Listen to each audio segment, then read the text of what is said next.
Buongiorno e benvenuti all'appuntamento con l'informazione di Prealpina delle ore 13.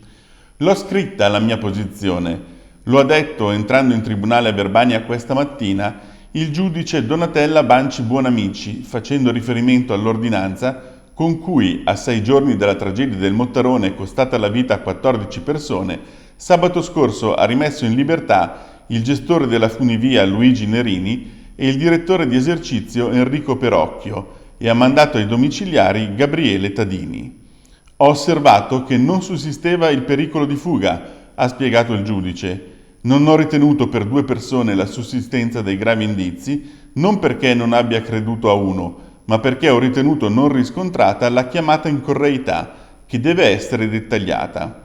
Questa non lo era ed era smentita da altre risultanze. Poi, sul dibattito mediatico sollevato dal caso, ha aggiunto: il PM fa il suo lavoro bene e io faccio il mio lavoro, credo altrettanto onestamente. È il sistema, dovreste ringraziare un sistema che è così? Dovreste essere felici di vivere in uno Stato in cui il sistema fa giustizia o è una garanzia, e invece sembra che non siate felici, ma l'Italia è un paese democratico. Un sequestro patrimoniale da 1,5 milioni di euro è stato eseguito dalla Guardia di Finanza di Livorno nei confronti di un imprenditore di 58 anni di Varese e della società che gestisce monopoli di Stato e di cui egli è rappresentante legale, per mancati versamenti alle casse dello Stato dell'imposta di prelievo unico erariale. Il varesino risulta anche indagato per peculato, in quanto, incaricato di un pubblico servizio, si sarebbe appropriato di somme di denaro da girare allo Stato. È allerta in questi giorni per le inquietanti consonanti apparsi sui muri e sui citofoni di alcuni palazzi di Gerenzano.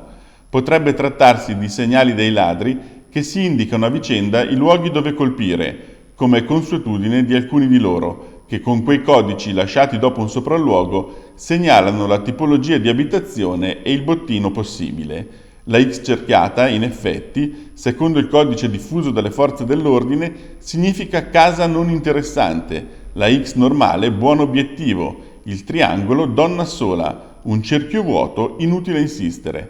Potrebbe essere uno scherzo di pessimo gusto, ma credo sia opera di un malintenzionato, ha commentato un residente. Tutta la leggenda dei segnali è già pubblicata su prealpina.it.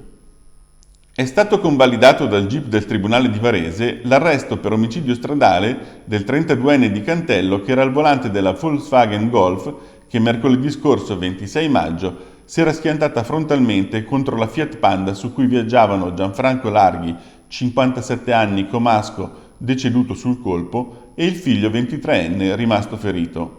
L'automobilista di Cantello, secondo la prima ricostruzione, avrebbe invaso l'altra metà della carreggiata in via Primo Maggio e, sottoposto in ospedale agli esami del sangue, è risultato positivo poi agli stupefacenti, cocaina e cannabis. Sarebbero anche state trovate tracce di alcol nel suo sangue. Quindi è stato piantonato in ospedale. Poi, una volta dimesso dal circolo di Varese, è stato accompagnato in carcere ai Miogni.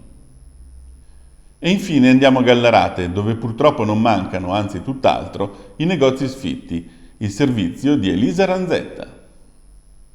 Basta un lunedì mattina di sole a Gallarate e ai tavolini dei bar in centro si contano più persone di quante si possa immaginare, eppure è sufficiente spostarsi di pochi metri dalla via principale per imbattersi in tante vetrine vuote con il cartello affittasi.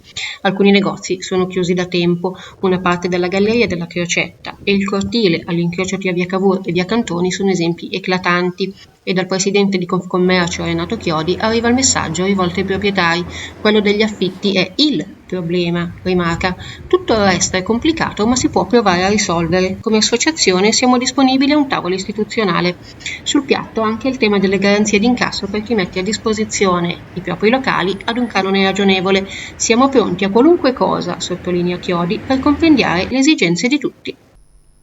Bene, con questo è tutto, l'appuntamento con l'informazione di Prealpina torna questa sera alle 19. Buon pomeriggio!